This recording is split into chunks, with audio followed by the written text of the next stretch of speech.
universitetlardan ko'ra bilimiz kuchliroq desa ham bo'ladi. Chunki bizga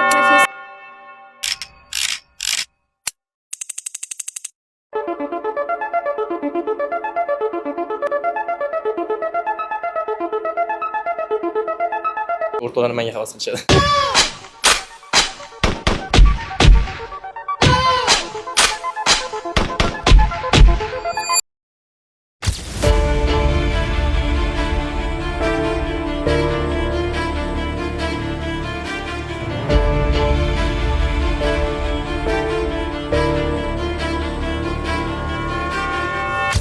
Universitetda 9000 dan oshiq talabalar o'qishadi va shundan 800 dan ortig'i tibbiyot yo'nalishi talabalari hisoblanadi. Qiziqarli jarayonlar, o'qituvchilar zo'r, hammasi qiziq olib borishadi. Shuning uchun endi qiyinchiliklar uncha emas. Oldin referat tayyorlanadi, prosta internetdan sketchat qilib prosta chiqazib kelgan mustaqilliklar bizga kerak emas, talabaga ham kerak emas ochig'i. O'xshadimi? Ha, voy, bravo. Shu yomni qarang, shunaqa ko'p o'qishadi kitobdan. Profi universitetini bitirib chiqqan talabalardan biza eng zo'rlarini, eng kuchlilarini o'zimizda olib qolish, o'zimizni klinikalarimizda ishlatish maqsadga qo'yilgan o'zi. Assalomu alaykum Nodirjon aka. Birinchi navbatda, demak, suhbatimizni boshlashdan oldin Profi universiteti haqida ozroq boshlang'ich ma'lumotlarni berib o'tsangiz, keyin suhbatni boshlar edik. Assalomu alaykum. Mening ismim Nodirjon Hoshimov. Shu universitetda boshqaruv kengashining a'zosiman. Bizning o'zi kompaniyamiz 2008-yildan beri faoliyat olib boradi. Boshida Profi Education o'quv markazlari tarmog'i bo'lgan, keyinchalik Profi School, Profi Kids maktab va bog'chalarimiz bor. 2021-yil xususiy universitetlarga litsenziya berish boshlangandan keyin biz ham litsenziya olganmiz. 2021-yildan beri faoliyat olib boramiz va tibbiyot fakulteti 2025-yildan beri tashkil topib va o'sha qabul jarayonlari boshlangan. Hozir bizda universitetda 9000 dan oshiq talabalar o'qishadi va shundan 800 dan ortig'i tibbiyot yo'nalishi talabalari hisoblanadi. Asosan o'sha birinchi kurslarga qabul qildik 2025-yildan boshlab. Nodirjon aka, birinchi endi ko'pchilik bizani auditoriyamizda abituriyentlar hisoblanganligi uchun abituriyentlar qiynaydigan savol bor-da. Masalan, xususiy universitet tanlasam, misol uchun, endi profi universitetdan boshqa universitetlar bo'ladi. Misol uchun, ayrim universitetlar orada yopildik, ularda qo'rquv bo'ladi-da, universitet yopilib qolsa yoki bo'lmasa yopilmagan taqdirda ham bitirganimdan keyin diplomi davlat ishxonalariga yoki bo'lmasa boshqa xususiy tashkilotlarga o'tadimi degan hali ham savollar bor-da. Siz endi boshqaruv a'zosi sifatida o'zingizda fikrlaringizni bildirib o'tsangiz, ancha abituriyentlarga foydali bo'lar edi boshidan. Bu narsa qonun bilan himoyalangan, ya'ni ta'lim to'g'risidagi qonunda ham ko'rsatib o'tilgan. Xususiy bo'ladimi?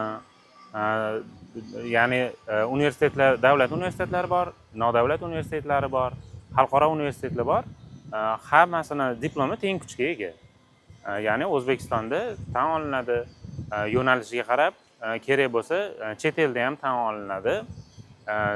Diplomlarni o'sha kelishuviga qarab. Shuning uchun nima deydi? Ortuv bo'lsa ortuv bo'lishi mumkin, lekin kam joyi yo'q. Ishga kirish bo'yicha ham hech qanaqa muammolar yo'q. Bizni boshqa tibbiyotda hali bitiruvchi chiqazmadik, boshqa fakultetlarda bitiruvchilar chiqazdik. Ular ishlab yurishdi, hamma davlat tashkilotlarida ham o'zlari xususiy qanaqadir biznesda ochishgan. Shuning uchun diplom bo'yicha u faqat bizani universitetni diplomini nazarda tutmayman, umuman xususiy universitetlarning diplomi davlat universitetining diplomlari bilan teng kuchga ega.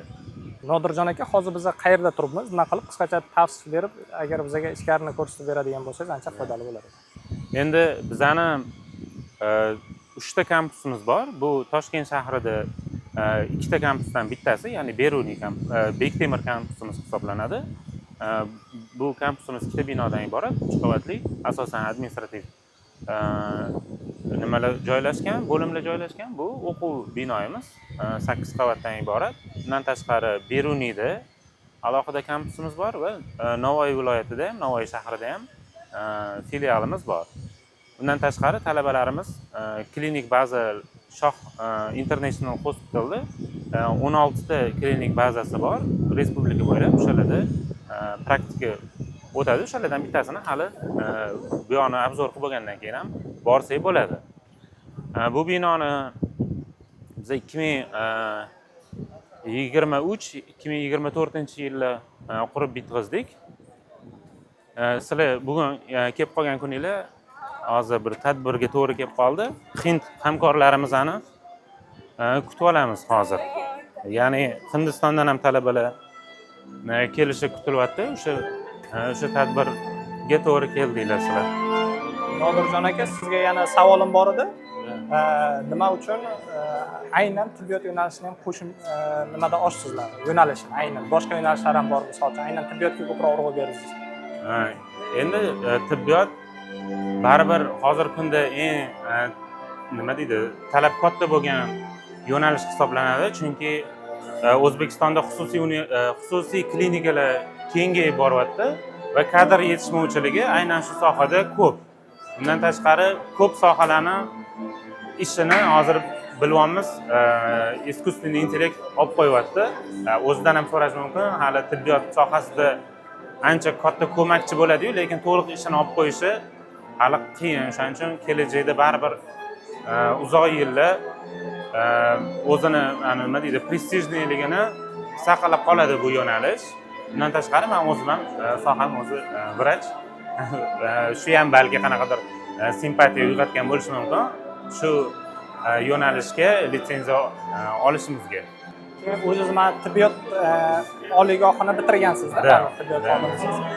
Toshkentda bitirganman. Tibbiyot akademiyasi edi. Hozir o'tgan yildan boshlab Toshkent davlat tibbiyot universiteti bo'lib o'zgardi. O'sha Sanpi derdik. Keyin stomatologiya instituti bor edi. Toshkent tibbiyot akademiyasi bor edi. Hammasi birlashib bitta Toshkent davlat tibbiyot universiteti bo'ldi hozir. Tushunarli. Bu yoqda hozir coworking zona, bu endi kiraverishdagi foyer emas. Talabalar bu yoqda erkin o'tirishadi, tanaffus paytlari o'zlari qanaqadir tadbirlar uyushtirishadi, dars qilishadi. Hozir biz 6-qavatga ko'tarildik. Bu yoqda anatomiya kafedralari, tibbiyot kafedralari asosan yuqori qavatda joylashgan. Binoni o'zi haqida gapiradigan ham bo'lsam, Stanford universitetining bitta kampusini dizaynini olib o'sha asosida qilganmiz. Ya'ni 12 ta burchakli qilib qurganmiz binoni. O'rtada leksiya zallari joylashgan, hozir ularni ham ko'rsataman. Atrofda o'quv xonalari joylashgan. Yaxshi, zo'r. Ana endi savollarimni beradigan bo'lsam, o'zingiz mana tibbiyot universitetini bitirgansiz, tibbiyot oliygohini. Tibbiyot oliygohida baribir o'qigan vaqtimizda qandaydir muammolarni ko'ramizda. Bizdan oldingi avlodda qandaydir muammolar ko'rinadi va keyingi avlod yaxshilashga harakat qiladi. Siz ham qandaydir tibbiyot xodimi sifatida desak ham bo'ladi, vrach sifatida qaysi muammolarni ko'rgansiz va aynan o'sha muammolarni yechimini bu universitetda berishga harakat qilyapsiz? To'g'ri, o'zi nima deydi, bitta qaysidir ish jarayonini tashkil qilish bitta ish bo'lsa, uni doimiy yaxshilab borish to'xtovsiz jarayon. Hech qachon bo'ldi, ideal bo'ldi deb bo'lmaydi hech qaysi ishni. Har doim u yanada rivojlanib turish mumkin. Masalan, o'zimiz o'qigan paytda masalan amaliyot bo'yicha bizda qanaqadir yetishmovchiliklar bo'lgandek tuyulgan menga. O'shanga hozir faqat tibbiyotda emas, o'zi boshqa yo'nalishlarda ham biz asosan amaliyotni ko'proq talabalarga ko'rsatishga, amaliyotga ko'proq tatbiq qilishga harakat qilamiz. Masalan, odatda nima bo'ladi? Bank ishi yo'nalishini yoki buxgalteriyani bitiradi talaba deb qo'liga diplom olgandan keyin ishga borganda u o'zi umuman boshqa narsaga duch keladi. Ya'ni yana 1-2 yil tajriba orttirishiga to'g'ri keladi. Albatta bu narsa to'g'ri, tabiiy, kerak ham, lekin biz maksimal darajada harakat qilamiz. Talaba diplomni qo'liga oldimi, ish nima deydi, srazu ishga kirishib keta oladigan darajada malakaga ega bo'lsin deb harakat qilamiz. Xuddi shunaqa tibbiyot talabalarini ham mana 1-kursdan boshlab klinikalarda praktika, ya'ni amaliyot o'tashyapti. Albatta dasturga ko'ra ular 1-kursdan boshlab shifokorlik amaliyoti bo'lmaydi ularda. Boshida past kurslarda kichik tibbiy xodim, ya'ni sanitarka deyiladi, sanitarniy unga yaqin amaliyot bo'ladi. Keyin o'rta kurslarda o'rta tibbiyot xodimlari, ya'ni hamshiralik ishiga yaqin amaliyot bo'ladi, ya'ni ukollar qilishadi, muolajalar qilishadi, tibbiy muolajalar va yuqori kurslarda o'sha vrachебный дело, o'sha vrachga yordam berib o'tashadi. Shunaqa. Bizning hozir asosiy hamkorimiz klinik bazalar bo'yicha bu oldin Shoh Med Center deyilardi. Hozir ularning respublika bo'yicha 16 ta filiali bor. Shoh International Hospital tarmog'i bizning asosiy hamkorimiz hisoblanadi. Keng tajribasi ham yetarli tibbiyot sohasida bo'lgani uchun shular bilan hamkorlik qilganmiz. Demak, talabalar bosqichma-bosqich o'sib borar ekan. Ya'ni klinika jarayonini to'liq noldan oxirigacha o'rganadi deganida bu to'g'rimi? Ya'ni aynan Shoh Med Center, Shoh International Hospitalda bo'ladi. Undan tashqari nima deydi, davlat tibbiyot muassasalari bilan ham bizning hamkorliklarimiz bor. Ya'ni davlat tibbiyot universitetidan hech tomonlama kam emas bizning talabalarimiz ham, bitiruvchilarimiz ham malaka jihatdan ham, ta'lim sifati jihatdan ham yuqori bo'lsa bo'ladiki, kam bo'lmaydi. Ya'ni talabalarning deyarli hammasi amaliyot o'tadi, to'g'rimi?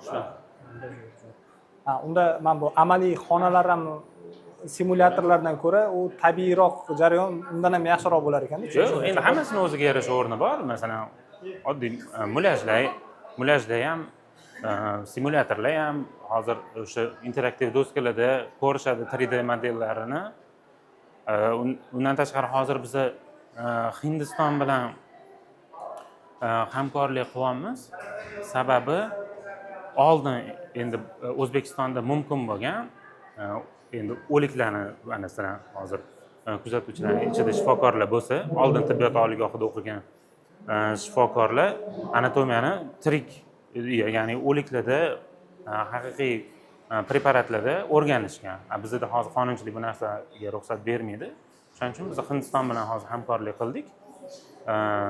Nima deydi, talabalarda shunaqa imkoniyat yaratyapmiz. U yoqqa borib o'rganib kelishdi. Ya'ni ularda qonunchilik bu narsaga ruxsat beradi.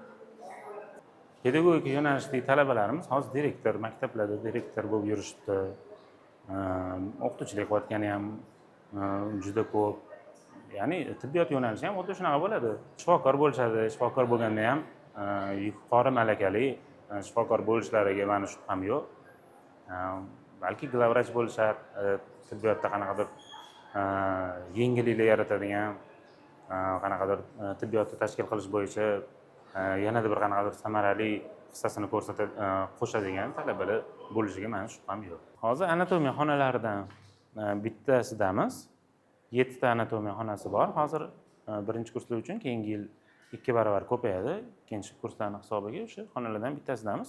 Mavzuga qarab nimalarni mulyajlarimizni olib kirib, darsda tushuntirib o'rgatishadi.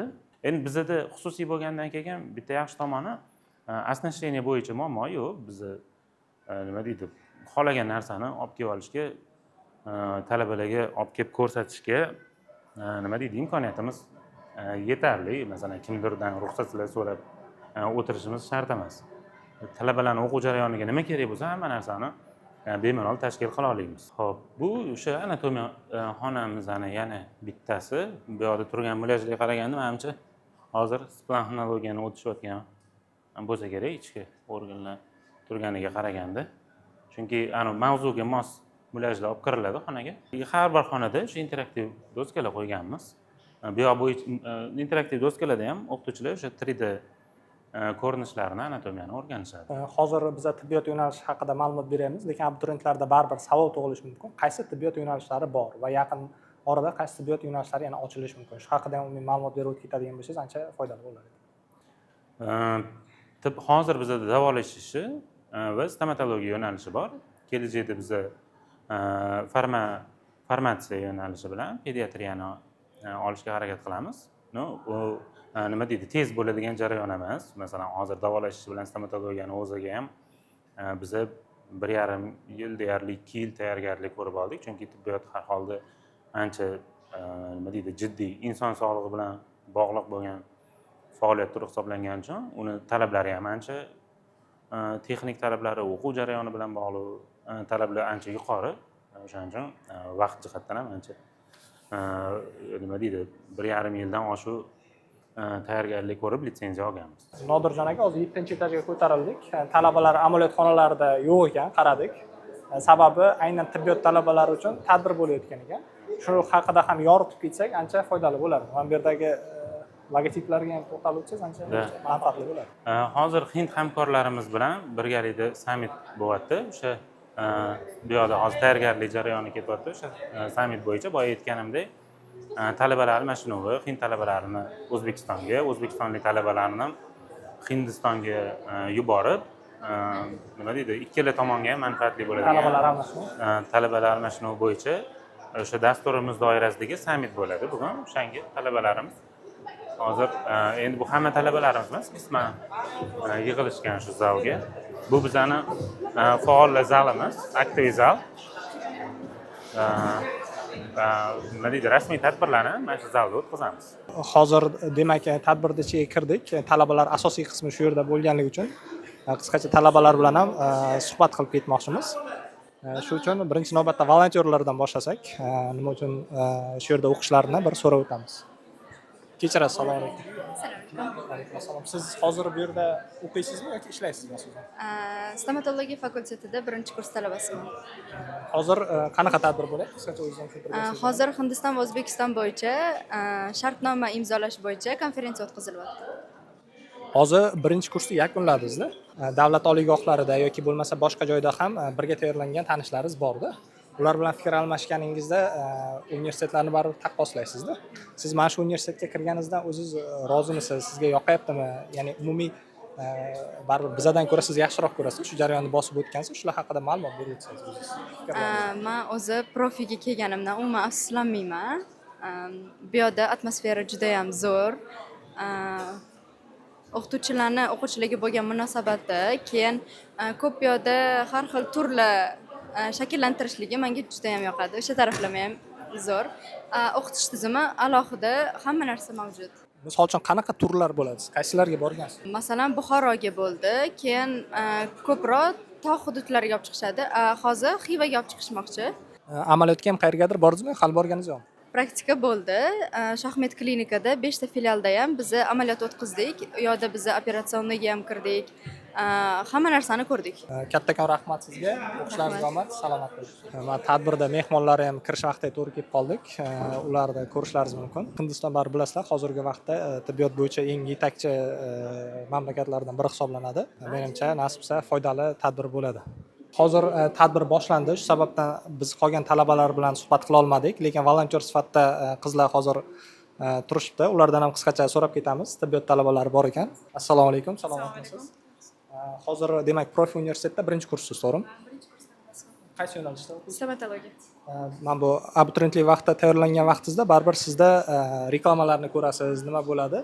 Qaysi universitet tanlashda o'ylanasizda, uni tanlaymanmi, uni tanlaymanmi? Reklama orqali baribir kiradi-da birinchi navbatda. Sizda o'sha real holatdagi bilan kutilgan natijani farqi qanday? Men o'zi reja qilmagandim bu universitetga topshirishga, lekin bu yoqqa imtihonga kelib, bu yoqning atmosferasini ko'rib, men shu universitetda o'qish niyat qildim va kirdim o'qishga. Hozir 2-kursdan qayergadir boshqa period olmoqchimisiz yo oxirigacha o'qimoqchimisiz? Xudo xolasa oxirigacha o'qiyman. Real holat bilan kutuvlaringiz qanday bo'lyapti? O'sha reklamadagi narsalar bo'lyaptimi yoki faqatgina reklamada qolib ketyaptimi? Yo'q, reklamada qanday bo'lsa, undan ham zo'r natija kutsanglar bo'ladi. Bizda universitetimizda 1-yil bo'lgani bilan eski tashmi yoki boshqa universitetlardan ko'ra bilimimiz kuchliroq desa ham bo'ladi. Chunki bizga professorlar hammasi dars beradi. Rahmat kattakon, salomat bo'ling. Rahmat. Sizga ham savollarimiz bor. Birinchi navbatda hozir o'zida umumiy universitet haqida fikrlaringiz qanday? Kutuvlaringiz bilan real holat shu haqida sizdan fikringizni bildirsangiz. Boshida bu universitetga topshirishni hech o'ylamaganman.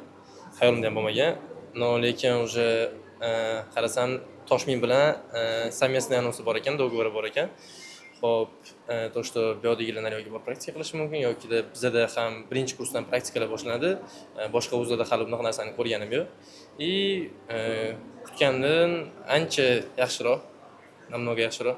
Ustozlar qolgan hammasi, yoqadi hammasi. Vazifalarni bajarmasdan, misol uchun darsga kiradigan bo'lsangiz, bu yerda qanday choralar ko'riladi? Xo'p, vazifalarni bajarmasdan endi darsga kirish shu o'zi xato, birinchi navbatda. Endi strogiroq bizda отработка bo'ladi. Keyin misol uchun baholarni yopish uchun qandaydir ustozlarga sovg'alar yoki bo'lmasa boshqa narsalar bergan joylar bo'ldimi yoki unaqa kursdoshlar narsalar bo'lmadi lekin bizada hammasi stroyga unaqa narsalarga bizada unaqa narsalar mumkin emas. Endi o'zimiz ham unaqa narsa qilmaymiz. Yaxshisi yaxshigina tayyorlanib, keyin o'sha topshirib olgan yaxshiroq. keyin mana bu ustozlarni bilimini baribir siz ham abituriyent bo'lgansiz, boshqa universitetlarga kirgan nimalarimiz bor, tanishlaringiz bor. Ular bilan baribir fikr almashasizlar-ku. Masalan, haftada bir marta o'tirishlaringiz mumkin. O'shanda siz bu yoqqa kirganingizga xursand bo'lasizmi yoki bo'lmasa ularga havas qilasizmi ko'proq? Ko'pincha davlat universitetlaridagi o'rtoqlar menga havas qilishadi. Zo'r. Rahmat kattakon, salomat bo'ling, o'qishlaringiz yomon. Hozir tadbir bo'lganligi uchun, demak, talabalar bilan suhbatimiz cheklanib qoldi. Ular tadbirda, demak, ilmiy o'sha mavzularda gaplashadi. Biz, demak, nimani profil universitetdan aylanishda davom etamiz. Yana hozir qaysi nimani ko'rsatib bermoqchisiz bizga? Endi o'zi bu 7-qavat stomatologiya darslari bo'ladigan xonalar hammasi. Bu yerda nimalar bor? Stomatologiya darslarini nazariy qismi bo'ladi bu xonalarda. Bu nima deydi, talabalarning qilgan ishlari, ya'ni stomatologiya xonalarini, devorlarini atilab mustaqil ishlar uchun shunaqa qoldirganmiz. Endi stomatologiya talabalari ko'proq qo'l mehnati bo'lgani uchun ustozlar ham ko'proq o'sha qo'lda yasaladigan nima deydi, mustaqil ishlar nisbatan ko'proq aytishadi, katta ehtimol bilan. O'sha boshqa narigi xonalarda ham bor, ko'rsak bo'ladi. Hozir demak, mana bu ruscha yozuvlarda ham ko'ryapman. O'zbek fakultetidan tashqari rus fakultetlari ham bor bu yerda, shunday. Shunaqa, menimcha bizada mana bu o'zbek yo'nalishi bilan ruscha yo'nalishi nisbatini oladigan bo'lsak, eng katta nisbat bizada bo'lsa kerak. Bizada 45-50% talabalarimiz shu Yevro gruppalar, ruscha guruhlar. Endi odatda boshqa institutlarda bir 5-10% rus guruhlari bo'ladi. Bizada 45-50% ga yaqin o'sha yo'nalishiga, fakultetga qarab Yevro guruhlar. Bu xonalar ham o'sha stomatologiya xonalarini nazariy darslari bo'ladigan xonalarni etajdamiz. Bunaqa hammasi talabalar tomonidan o'sha qo'lda yasalgan mustaqil ishlari. Bular endi hozircha birinchi kurs. Birinchi kursda yasalgan nimalar. O'sha nazariy darslarimizni mustaqil ishlarini ham iloji boricha mana nima deydi, tvorческий, ijodiy yondashib qilishadi. Masalan, oldin referat tayyorlanardi, просто nima deydi, internetdan sketchat qilib, просто chiqazib kelgan mustaqil ishlar bizga kerak emas, talabaga ham kerak emas ochig'i. O'shaning uchun shunaqa tvorческий ishlar qilishadi. Bu talabalarning o'ziga ham yoqadi. Undan tashqari biz uni nima deydi, qadrlaymiz, hammasini ilib qo'yamiz. Hech qaysi musorga tashlmaydi. Har bitta xonada hamma xona mana shunaqa. Mana shu, ya'ni bitta devori mustaqil ishlar uchun qoldiriladi. Anatomiyadan yasashadi, yana stomatologiyadan yasashadi. Endi bitta savolim bor. Mabodo mablag' to'lgandan keyin bu ishlar nima qilinadi? Devorlarimiz ko'p. Devorlarimiz ko'p. Hozir biz 8-qavatdamiz. 8-qavatda talabalarni stomatologiya talabalarini nima deydi, amaliyoti uchun fantomlarimiz joylashgan. Bu yoqda qisman naryoqda nazariy qismini o'rganishadi, bu yoqda yana nima deydi, fantomlarda mashq qilishadi. Buni hozir birinchi kurs talabalari ham birinchi kursdan boshlanadi. Birinchi Chunki stomatologiya, men stomatologlar tanishlarim ko'p. Misol uchun birinchi, ikkinchi bo'lmasa, 3-4 kursdan o'zi qandaydir ma'noda ishlab boshlashadi-da. Misol uchun hozir stomatologiya talabalari ham o'qish jarayonini bitirgandan keyin to'g'ridan-to'g'ri ular, misol uchun oddiy qilib aytadigan bo'lsak, 4-kursni bitirdi, tasavvur qilaylik. Ular misol uchun plomba qo'yib bilishadimi? Bitirgan zahot. Ya'ni amaliyot o'tish kerakmi undan keyin? Albatta, u bizning asosiy maqsadimiz-ku. Ya'ni даже bitirmasdan, bitirishga ulgurmasdan ular amaliyotni to'liq o'zlashtirgan bo'lib chiqishadi. Ya'ni tayyor mutaxassis bo'lib chiqishadi. Shuning uchun biz maksimal harakat qilamiz. Masalan, gipsdan yasab olib kichkina qilgan boshqa, mana bunaqa fantomlarda bu endi maksimal darajada odamga bilan ishlashga yaqinlashtirilgan, xuddi stomatologicheskiy kresloga o'xshab 100% bir xil ko'tariladi, tushadi, nima deydi, buriladi o'ngga, chapga. Ya'ni o'sha kelajakda bemorlarni qanaqa davolamoqchi bo'lishsa, ya'ni bemorlar bilan amaliyotda qanaqa ishlashsa, shuni fantomda o'rganishadi. Amaliyotga chiqqanda endi maksimal darajada realga yaqin amaliyot olib borishgan bo'lsa qiynalishmaydi. Ya'ni odam bilan ham ishlanadigan amaliyot soatlari bo'ladi. Ungacha ular har holda nisbatan tayyor bo'lib borishadi. Ya'ni bu fantom degani shu maneken nazorat qiladi. Maneken. Endi bu yoqda mana haqiqiy kreslolarni ham qo'yganmiz. Ya'ni umumiy tasavvurga ega bo'lish kerak. Birinchi kursdan boshlab o'zi stomatologik kreslo qanaqa qismlardan iborat, qanaqa boshqariladi, har bir o'sha priborlari qanaqa ishlatiladi, nima deb nomlanadi. Shu narsalarni faqat rasmdan yoki nima deydi, videolardan ko'rmasdan o'zini ko'zi bilan ko'rib, o'zini qo'li bilan ushlab, his qilib tushunsin deb biz nima deydi, kreslolarni ham olib kelib qo'yganmiz. Keyin baribir endi talaba bitirib chiqqandan keyin o'zini bilimiga bog'liq bo'ladi mana ish topish jarayoni. Lekin qandaydir miqdorda talabalarga yordam beriladimi ish topish jarayonida? Endi karyera markazi bor. Karyera markazi turli tashkilotlar bilan hamkorlikda o'quv yilining oxirida karyera kunlari va tashkil qilinadi va turli ish beruvchilar kelib ko'rgazmalar o'tkazishadi. U yil davomida ham kelishadi. Ko'rgazmalar o'tkazishadi.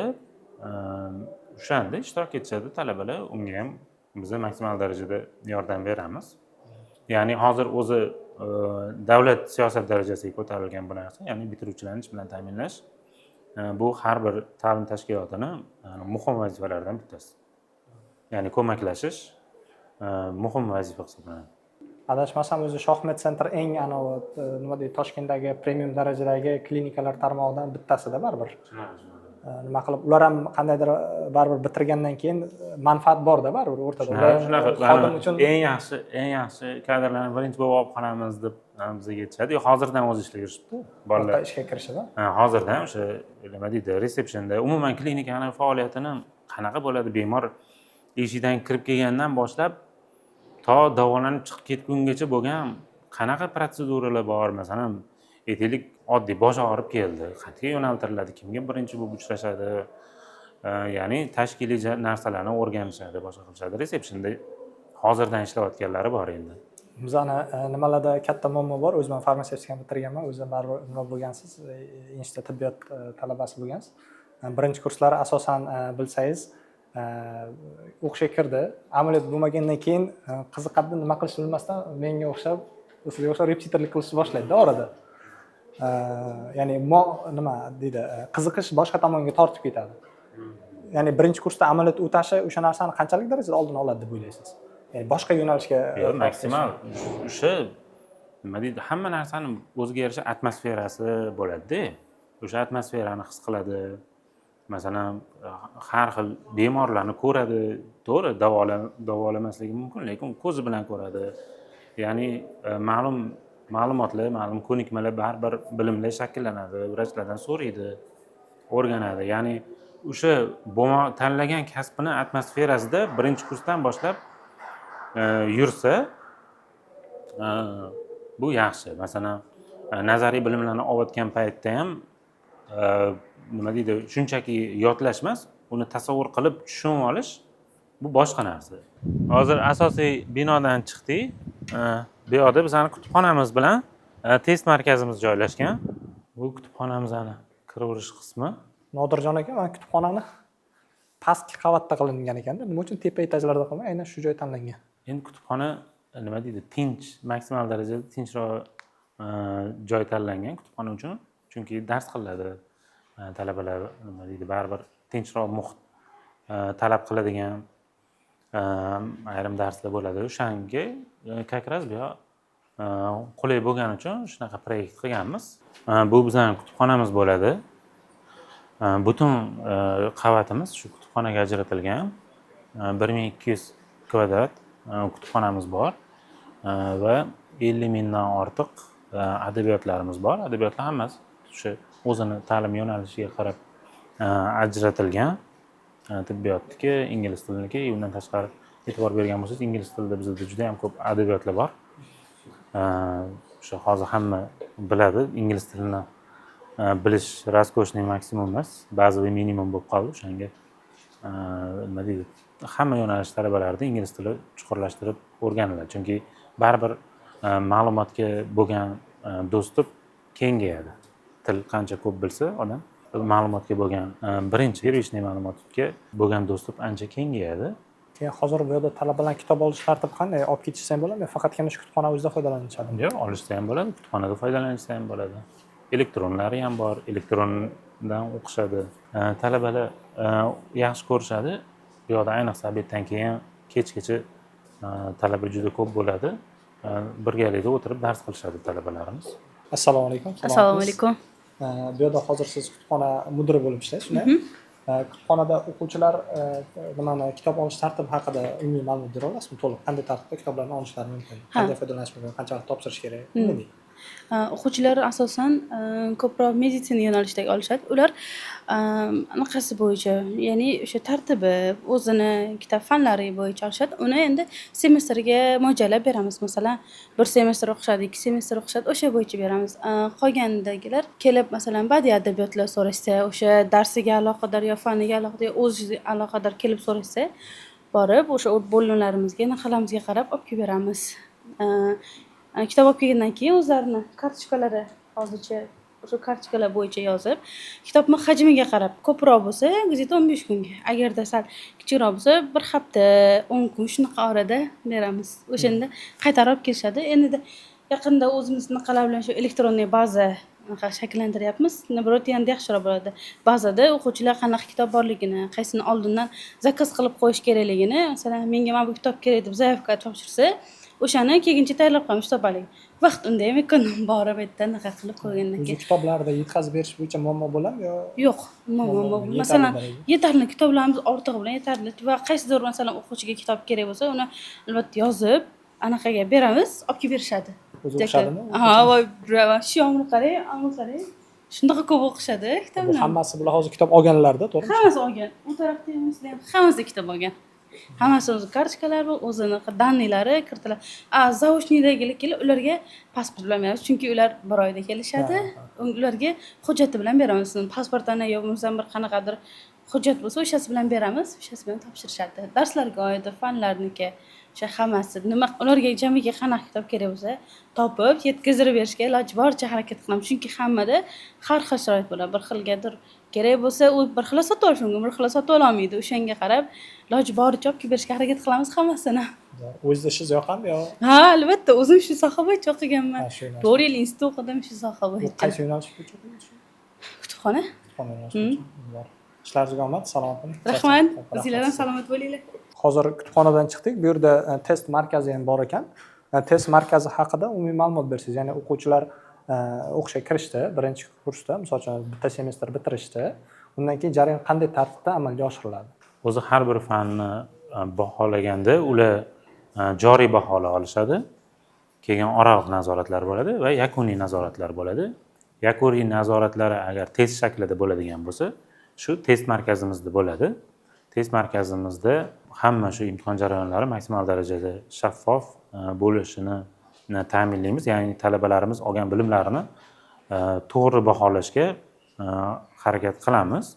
Bu test markazida yakuniy test jarayonlari o'tayotgan paytda kafedradan nazoratchilar biriktiriladi, dekanatlardan qo'shimcha nazoratchilar biriktiriladi. Kameralar soni ham bu yoqda yetarli darajada.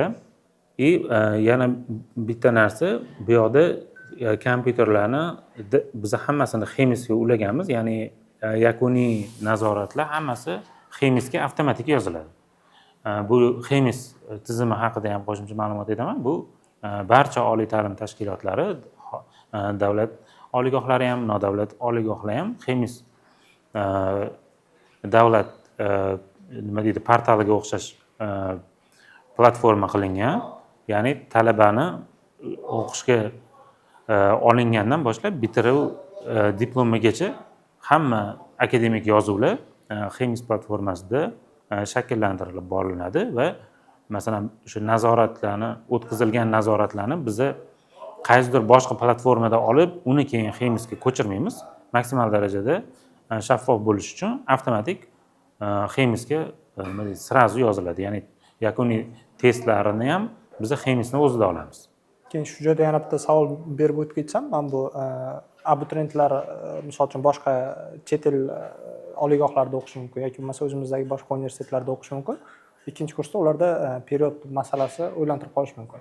Ya'ni ular misol uchun profil universitetiga period qilishmoqchi bo'lsa, endi misol uchun birinchi kursda boya tepada gaplashdik, bizga havas qilishadi qolganlar deb aytishdi. Misol uchun qaysidir shu o'rtog'iga havas qilib, boshqaga havas qilgan holatda ikkinchi kursda period qilmoqchi. Shunaqa imkoniyatlar ham bormi, yo'qmi? Shu haqida ma'lumot berib o'tib ketsangiz, periodchi deymiz bizda. Shunaqa ancha foydalanadi. Period, ya'ni o'qishni ko'chirish, o'zi umuman qabul jarayoni iyun oyidan boshlanadi va 30 sentyabrgacha davom etadi. Shu orada ya'ni qabul jarayonini ichida period, ya'ni o'qishni ko'chirish muddatlari ham bo'lib o'tadi. Ya'ni o'qishni ko'chirish shu o'ziniga yarasha muddati bo'ladi va o'sha muddat davrida o'qishni profil universitetiga ko'chirib o'tkazmoqchi bo'lgan talabalar bizani ichki imtihonimizni topshiradi. Ya'ni biz birinchi kursga ham faqat imtihon bilan olamiz va o'qishni ko'chirish ham bizda faqat imtihon bilan. Endi abituriyentlar o'qishga kirayotganda davlat oliygohlariga kirganda topshiriladigan birinchi, ikkinchi asosiy fani bor. O'sha fanlardan imtihon olamiz. O'qishni ko'chirish vaqtida esa masalan ikkinchi kursga kelmoqchi bo'lgan talaba birinchi kursda o'zlashtirilishi kerak bo'lgan spets predmet deyiladi, asosiy mutaxassislik fani deyiladi. Mutaxassislik fanidan ikkitasi tanlanib o'shalar bo'yicha topshiriladi. Masalan, tibbiyot yo'nalishiga agar ikkinchi kursga period qilmoqchi bo'lishsa, ular anatomiya bilan tibbiy kimyodan topshirishadi. Ya'ni odam anatomiyasi bo'lmaydi. Yo'q, odam anatomiyasi bilan tibbiy kimyodan bo'ladi. Va abituriyentlar bilan ozgina farqli tomoni bor. Abituriyentlarni qabul testlari oldindan e'lon qilinmaydi, lekin o'qishni ko'chirish testlarini oldindan e'lon qilamiz. Saytda turadi. Ya'ni tipovoy savollar turadi. Rahmat kattakon. Endi hozir yana bizga boshqa joylar bo'ladigan bo'lsa, ularni ham ko'rsatadigan bo'lsangiz, ularni ham ko'rsatib o'tadi. Hozir endi narigi binoni ko'ramiz. U yoqda oshxona bilan boshqa ayrim yana kafedralarimiz ham joylashgan. Nodirjon aka, men bu yerda hozir parkovkani ko'rdik. Ichkarida parkovka bor ekan. Undan keyin o'quvchilar uchun bu yerda o'tiradigan, tashqarida ham ko'rdik. Misol uchun parkovkalardan talabalar ham foydalansa bo'ladimi? Misol uchun avtomobili bor talabalar bor-ku. Bizda unaqa narsa yo'q. Bu faqat xodimlar uchun yo faqat rektorat uchun degan narsa yo'q. Hamma narsa hamma uchun, ya'ni talabalar ham bemalol kirishadi. Assalomu alaykum, yaxshimisiz? Birinchi kursda o'qiysan? Qaysi yo'nalishda? Stomatologiya. Stomatologiya yo'nalishida. Bu o'qishdagi qiyin va oson taraflari nimalar ayta olasiz? Ya'ni yaxshi taraflari va yomon taraflari haqida aytib bering o'zingiz. O'qishda yoqqan yoki yoqmagan taraflari. Yoqqan, hamma narsasi yoqadi. Nima taraflari? Hamma fanlari ham zo'r, bilim darajasi ham zo'r. Qaysi fan o'zingiz ko'proq yoqadi sizga hozir birinchi kursda? Menga stomatologiya. O'zingiz stomatologiyada o'qiysiz? Yaxshi. Hozir o'zingiz mana bu 4 yil, 5 yil o'qiysizlar. 5 yil o'qib chiqqandan keyin o'zingizni yaxshi mutaxassis bo'lib chiqaman deb o'ylaysizmi? To'liq. To'liq mutaxassis bo'lib chiqaman. Qandaydir amaliyot o'tashim kerak deb hisoblaysizmi? Ya'ni undan ham keyin ham. Yo, tayyor. Undan keyin magistraturaga o'qish niyatim bor.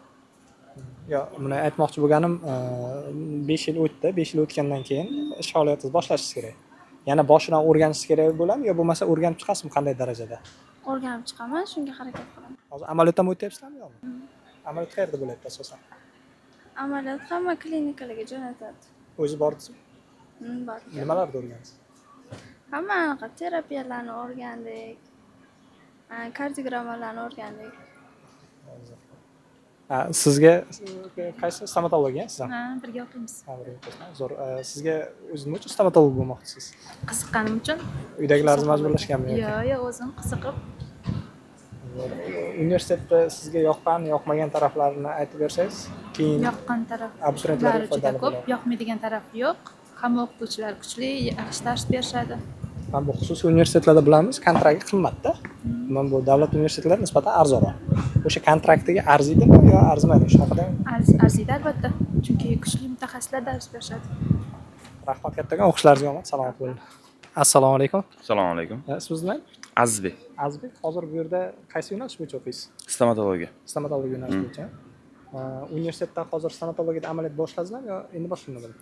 Birinchi amaliyotni уже tugatdik. Xudo xohlasa ikkinchi amaliyotga o'tamiz ikkinchi mana shu semestrda.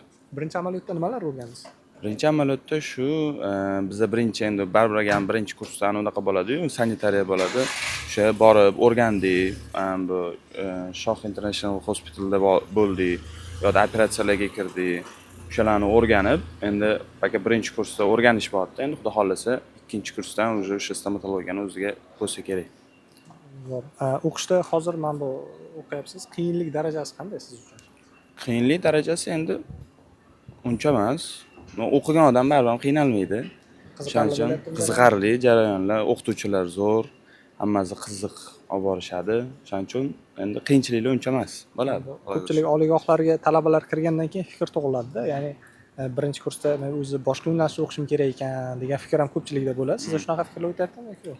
Yo'q, menda unaqa fikr bo'lmagan, chunki men bu yo'nalishni o'zim tanlaganman. Undan oldin uydagilar qarshi bo'lishmagan, mayli deyishgan. Shuning uchun menda unaqa narsa bo'lmadi. O'sha birinchi keldim, o'rgandim, qarasam qiziq, naborot qiziqroq ancha. Shuning uchun o'zim yo'nalishim o'zimga yoqadi. Kontraktlari mana bu baribir davlat oliygohlaridan qimmatroqda.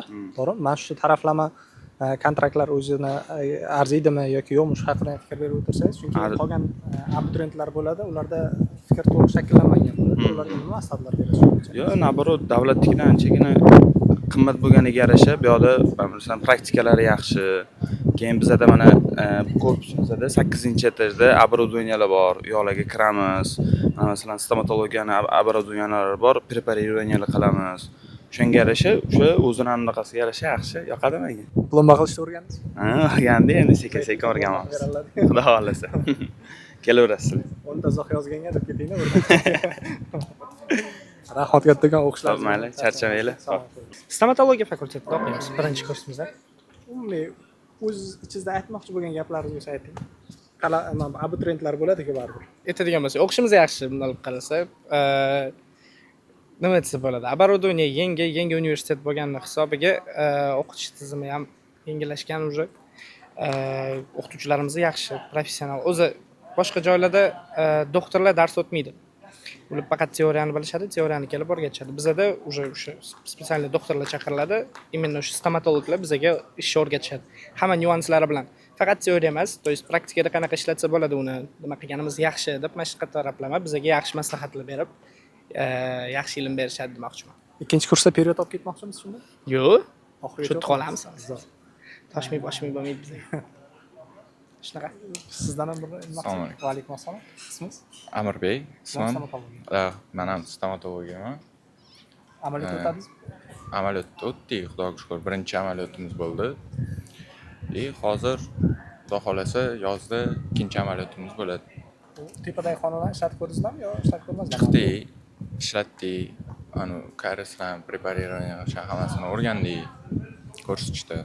Bir nechta talabalarning fikrlarini sizlarga yetkazib berishga harakat qildik. Ana endi Nodirjon aka, qayerda ko'rishni davom etamiz? Endi bu binoga kiramiz. Bu yoqda 3-qavatda bizda tibbiy kimyo va biokimiya kafedrasi joylashgan va o'sha laboratoriyalari bilan ham tanishsak bo'ladi. Bu yerda hozir asosan birinchi kurslar shug'ullanishadimi shunda? Birinchi kursda tibbiy kimyo bo'ladi, ikkinchi kursda biokimiya bo'ladi. Bu qavatda asosan ximiya kafedrasi bilan yana gistologiya kafedrasi bor. Hozir bu yoqda dars bo'layotgan ekan, endi dars bo'lmay qo'ya qolamiz. Bu yoqda bizani ximiya laboratoriyamiz. Bu yoqda nima deydi? Darslar uchun kerak bo'lgan hamma priborlar ham, reaktivlar ham hammasi bor. Hamma nima deydi? Amaliy ko'nikmalarni hammasini talabalar o'zlari bajarib, o'zlari qo'llari bilan qilib o'rganishadi. Bu yoqda endi kimyoviy moddalar joylashgan, bu yoqda preparatlar. Bu yerda asosan tibbiyotga bog'liq bo'lgan nimalarni o'rganishadi, jarayon organizmda boradigan. Shunaqa. Har bir o'sha dasturga ko'ra o'z bekorga kirish imtihonida ham kimyo biologiya topshirmaydi abituriyentlar. Chunki shifokorlik faoliyatiga eng yaqin bo'lgan fanlar bu kimyo bilan biologiya hisoblanadi. Ya'ni organizmda kechadigan turli jarayonlarni, kimyoviy jarayonni endi hammasi baribir. Ularni tushunish kerak. Masalan, qanaqadir guruh preparatlarni, dorilarni назначить qilayotganda u aynan qaysi mexanizmlarga ta'sir qilishi, organizmdagi qaysi mexanizmlarni faollashtiradi yoki to'xtatadi yoki boshqa nima ta'sir qilishlarini ular tushunish kerak. Bu uchun o'sha amalda hammasini qo'llab ko'rish kerak. Keyin mana bu ayrim abituriyentlarda bo'ladi, savol tug'iladi, tibbiyot xodimi bo'laman, kimyo fan nimaga kerak deb o'ylashadi ko'pchilik. Keyin men tushuntiraman ularga, mana shunaqa fundamental fanlaringiz bor. O'sha siz aytgan narsalar fundamental fanlarni o'rganish uchun baribir boshlang'ich bilim bo'lmasa, qolganlarini o'rgana olmaysizlar deb tushuntiraman. Farmakologiyaga masalan borgan paytda o'zi umuman kimyoviy moddalarni haqida tasavvuri bo'lmagan odam qanaqa farmakologiyani o'rganadi, qanaqa dorilarni tarkibini o'rganadi, qanaqa tarkibini tushunadi. O'shaning uchun bu bazaviy fundamental fan hisoblanadi. Keyin mana bu kirish imtihonlarida sizlar ham, misol uchun ba'zi xususiy universitetlarni bilamiz, kirish imtihonida nima ball cheklovi mavjud emas yoki juda ham past qo'yilgan. Sizlarda aynan tibbiyot yo'nalishiga ko'rganimda e'lonlarda 100 ball qo'yilganda, ya'ni 100 ball olish uchun bolada qandaydir darajada boshlang'ich bilimlari bo'lishi kerak-da fanlar bo'yicha. O'sha narsani zo'r qilgan ekansizlar demoqchi edim o'zim. Shunaqa. Endi o'tgan yilgi u kirish balli shunaqa edi.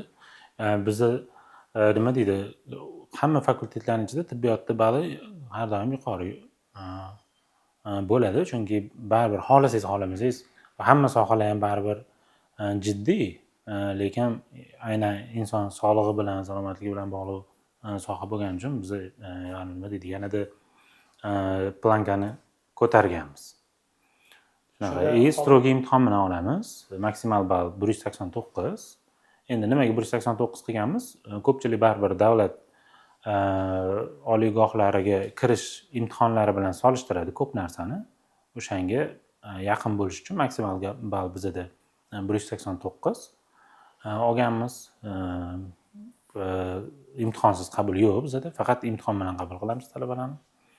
Imtihonlarimiz mana iyun oyidan boshlanadi.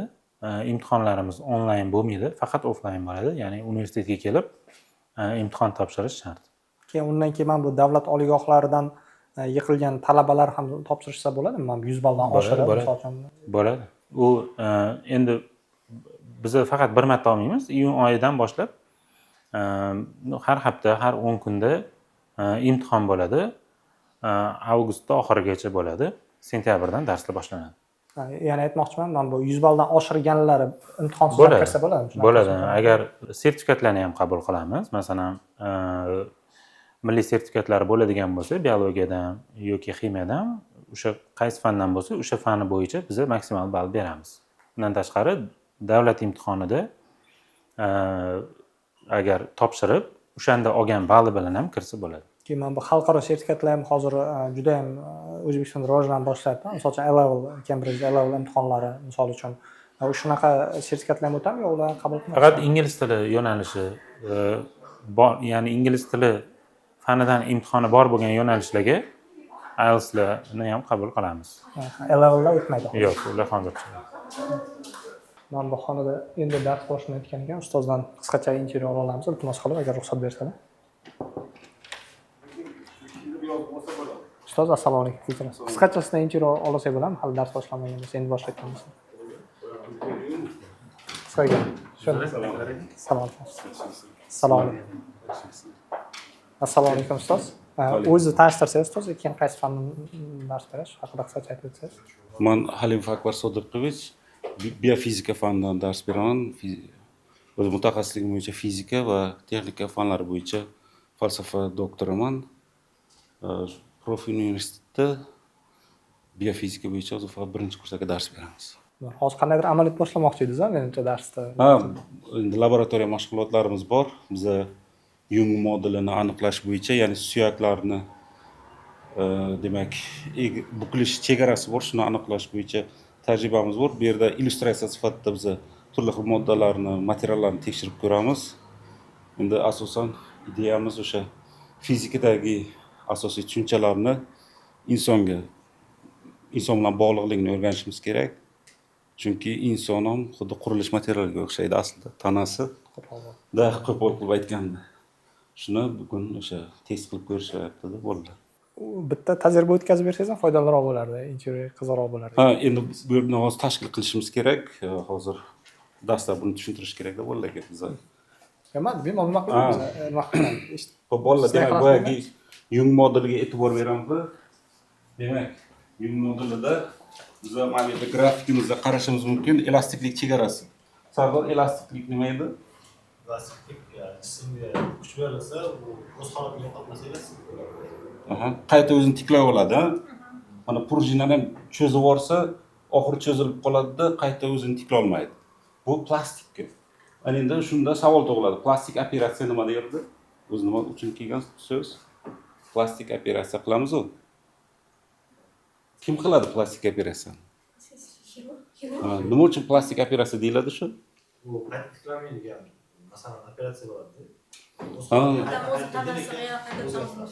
Nimadir ortiqchami? O'zi plastik operatsiyaga e'tibor nimadir ortiqcha yoki nimadir yetmaydi-da. Shu uchun ham plastik va deformatsiyadan xuddi shunaqa.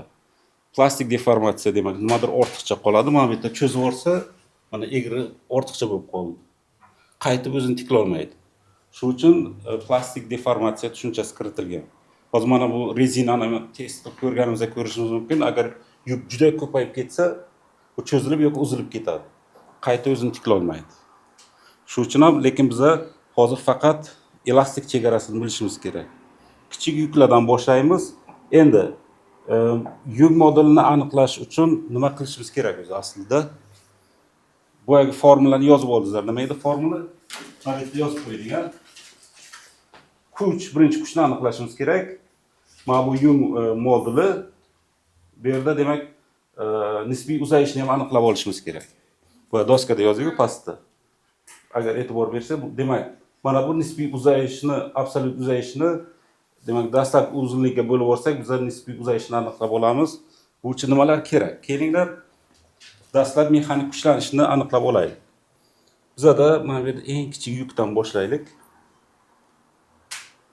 Mana bu yerda 50 gram yukimiz bor ekan. 50 gram yuk qancha kuch hosil qiladi, Botir? 50 gramni demak dastlab kilogramga o'girtiramiz, to'g'rimi? Xo'p, bolalar, qaranglar. Bitta narsaga e'tibor beraylik. Dastlab mana shu uzunligini aniqlab olishimiz kerak. Rezina uzunligi 0 sathga qo'yganmiz. Demak, Botir, bana yordam berchi. Necha santimetrda turibdi dastlabki uzunligi? 24. 24. Dastlabki uzunligi 24. Endi nisbiy uzayish degan tushuncha bor-da, shuni aniqlab olishimiz kerak. Yuk olsamiz, buni bu ham mustahkamlagandik, tushib ketmasa. Endichi 25. 25 mi? Demak, necha santimetrga uzaydi? Kelinglar, mana shu oddiy hozir ko'r, cho'zildi obyektimiz.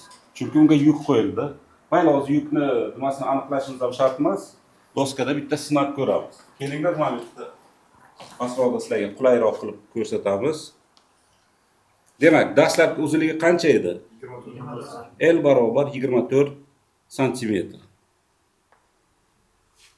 Xo'p, qanchaga uzaydi? Demak, dastlabki uzunligi topish uchun 25 santimetrda ayirishimiz kerak. Mana bu boshlang'ichini. 24 santimetr ayirsak, shunda 1 santimetr bo'ldi. E'tibor beringlar, 1 santimetr atiga cho'zilgan boyagi 50 gram yuk bilan. Endi qaranglar bo'ling, mana shuni hisoblaymiz. Epsilon bu nisbiy uzayishi. Foizda ham olish mumkin ayrim paytda, lekin bizda juda oddiy qilib mana bu yerda yozib qo'yamiz. Delta L bo'luv necha? L. Shuni bitta hisoblab ko'raylikchi. Hisoblaymiz.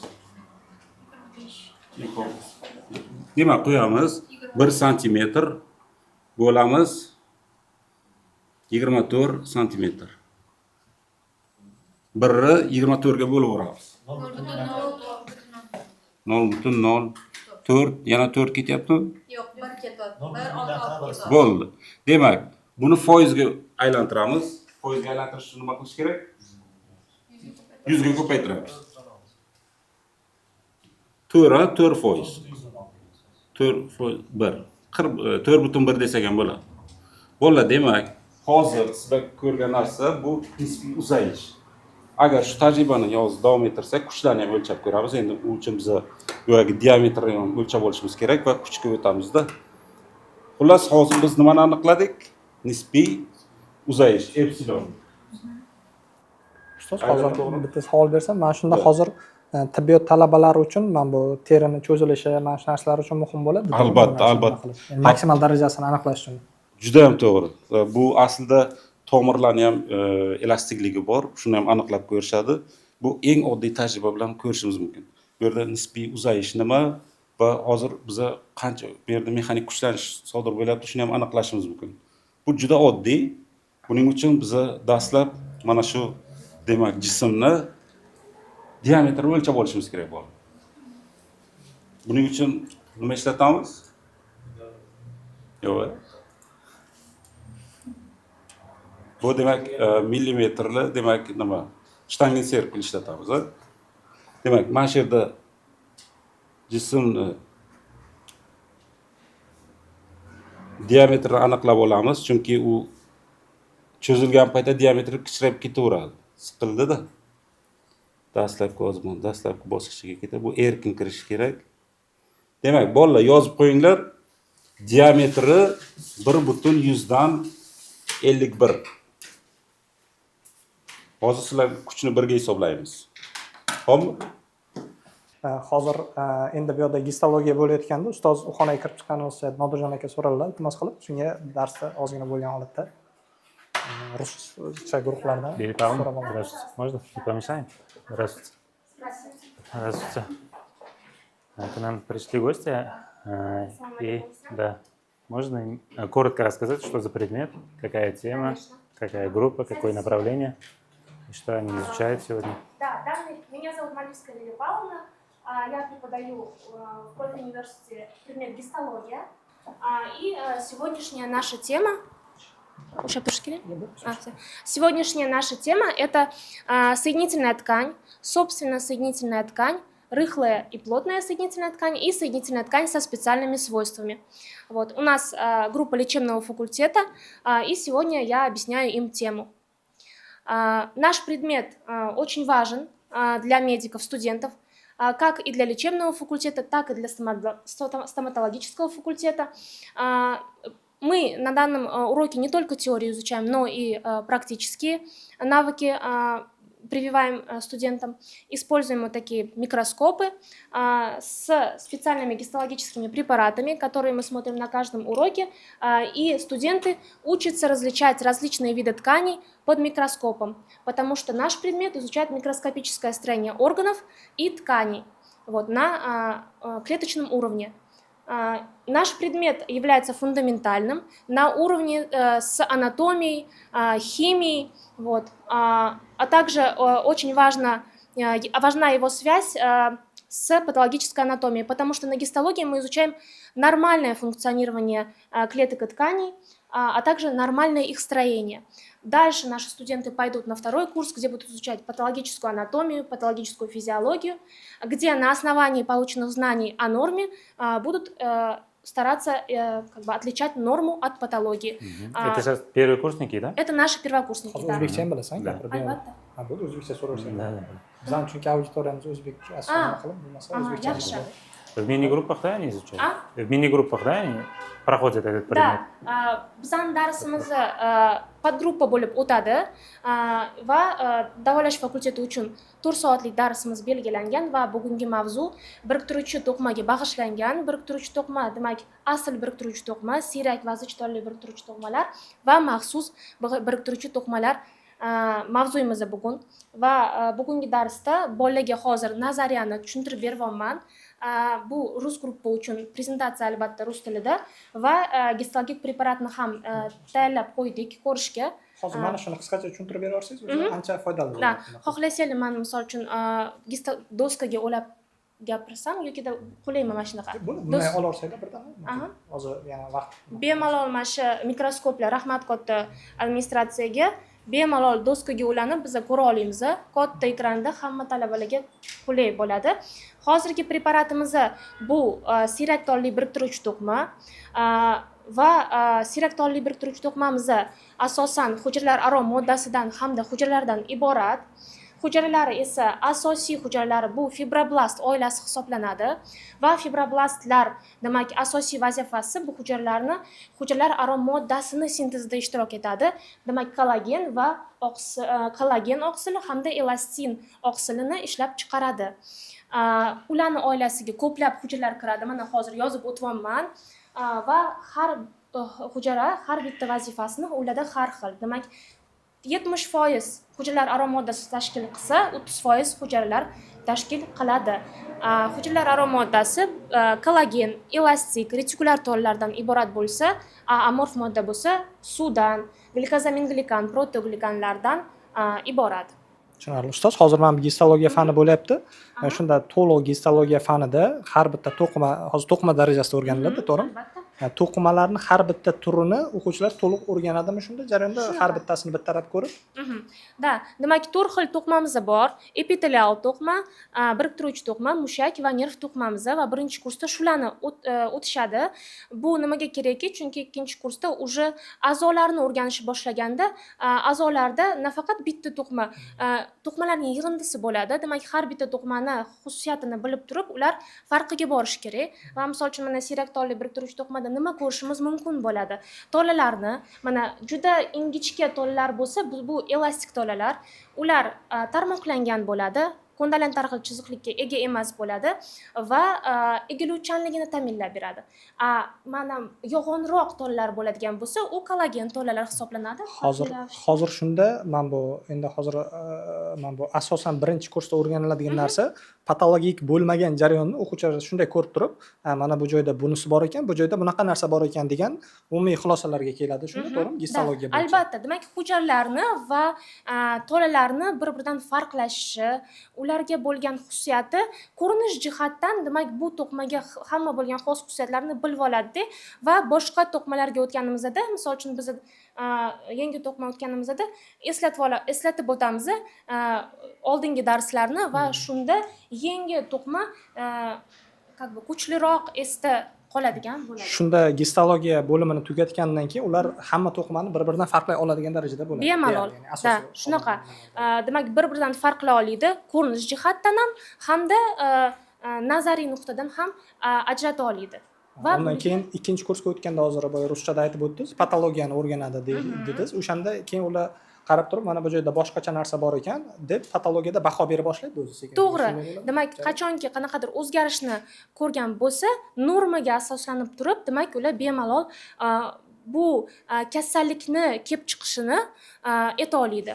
Chunki mana biz hujayraviy bosqichda o'tamiz. Asosan hozirgi kunda mana preventiv meditsina ham bor, boshqasi. Demak, уже vrachlar anglaganki, что hamma patologik jarayonlar, kasalliklar hujayraviy bosqichdan boshlanadi va agar bolalar ham hujayraga ko'proq ahamiyat berishsa, albatta darsimizda mana o'tamiz hamma narsani, to o'sha boshlangan patogenezini, jarayonini bemalol tushunishadi va albatta shunga kerakli dori-darmonlarni va nazначениyalarni qilib berishadi.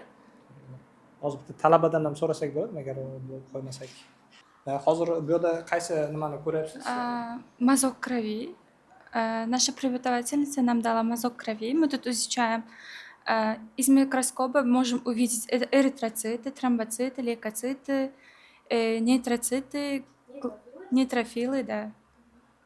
Палочкоядерная бывает.